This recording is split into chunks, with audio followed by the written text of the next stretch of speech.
This is breaking news. Received a call at 5:43 p.m. Two reports of a fire in a private dwelling. The address is 413 East 3rd Street. This was an extremely difficult operation. You can see that behind me. You can see how many resources are here.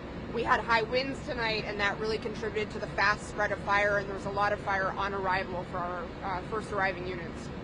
The fire extended into the home next door, and the units were operating in these two fire buildings that you'll see behind me to keep this fire from spreading to the adjacent homes, and I can't emphasize how important that is. The second fire building had solar panels on the roof, which later suffered a partial collapse. As the fire continued, the structural integrity of these buildings deteriorated, and we had to pull members out of one of the fire buildings.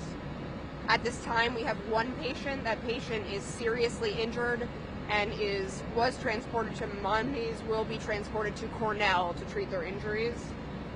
I just want to emphasize before I turn it over to the chief that as much as this was a very large fire, this is a very serious fire, we had a lot of damage, and we have a seriously injured civilian who is in our thoughts tonight.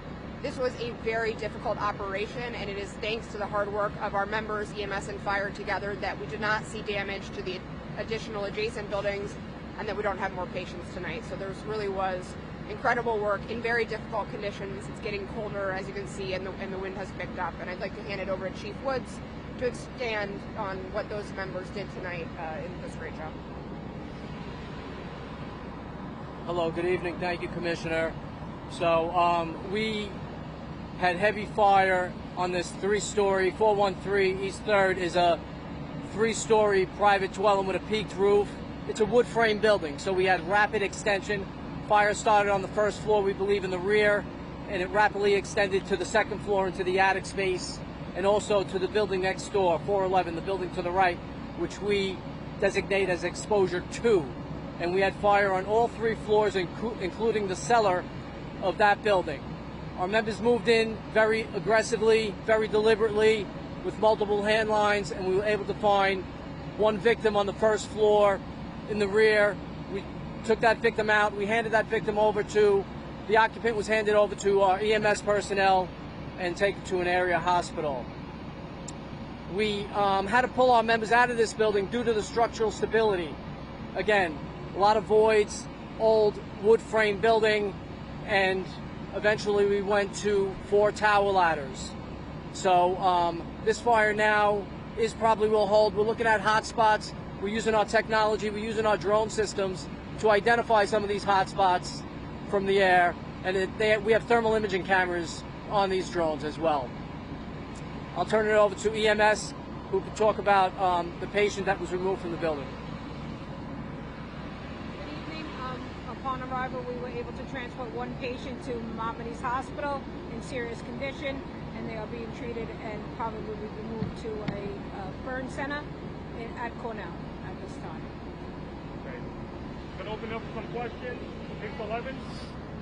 How many people are out in the cold tonight and have nowhere to sleep? We don't know how many displaced families. I will say that the Red Cross is already on scene, is already talking to neighbors. We can double back to you and let you know how many people actually take them up on that offer, but it is 2 private dwellings. I don't know exactly how many families are in those, but it's 2 homes. Box 5. Jessica. Do we have the information on the patient, how old he is? I couldn't hear you. The patient, how old Oh, he is? I don't have the exact age, but she's an adult woman. Yeah. ABC. We can talk about the difficulty with solar panels and how that really bring down more difficult, how much worse it would have gotten. Yeah, and solar panels, obviously good for clean energy, but really complicate operations. If you can imagine how difficult it is already when you're operating on a roof and you're trying to get to fire that in this case was in the attic, right? So it was between, below the roof, but above the floor. The solar panel complicates that. In this case, it also collapsed. So you may have heard over the radio that there's a partial collapse. That was the solar panel falling off the back of the roof. So it's quite difficult.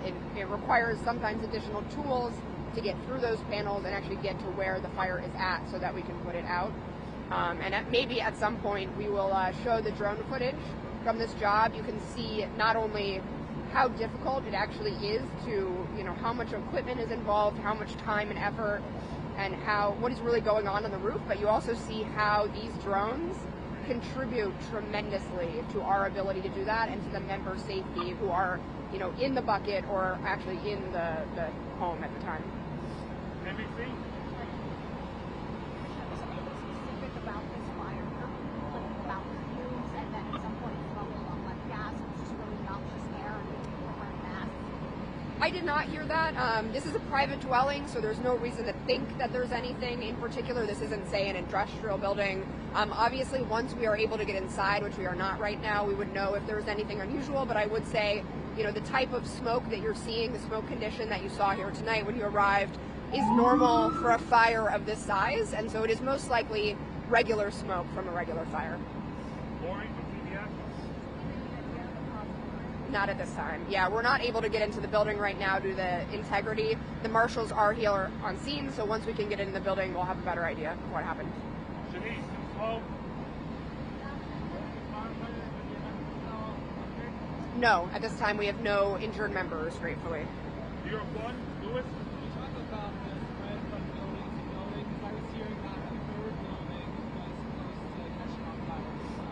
Definitely very close tonight, but the work of our members did prevent that. I'm going to have the chief talk about the spread from each building. Yeah, sure. So the building's very close here, and the fire was venting out of the windows, and it did spread from building to building. It spread to one building. It could have spread to 2 adjoining buildings as well. And our members did a phenomenal job, a tremendous job, preventing the fire spread to those additional buildings. We had units in those buildings protecting. We were using hand lines from the exterior and the interior of pretty much 4 buildings. So we're talking about 2 buildings, only 2 buildings. 2 fully involved buildings, and we prevented it from getting into 2 additional buildings. Okay. Univision? How many families in total affected by the fire? Sorry, what did you say? How many families affected by the fire? So I don't know how many families at this time, but we will circle back. We do have Red Cross on scene asking people if they need housing for tonight. So we will know. But it's 2 homes. 2 homes. I don't know how many people lived in each building. We will know that a little bit later. Okay, thank you everyone. Thank you. Thank Good you. night.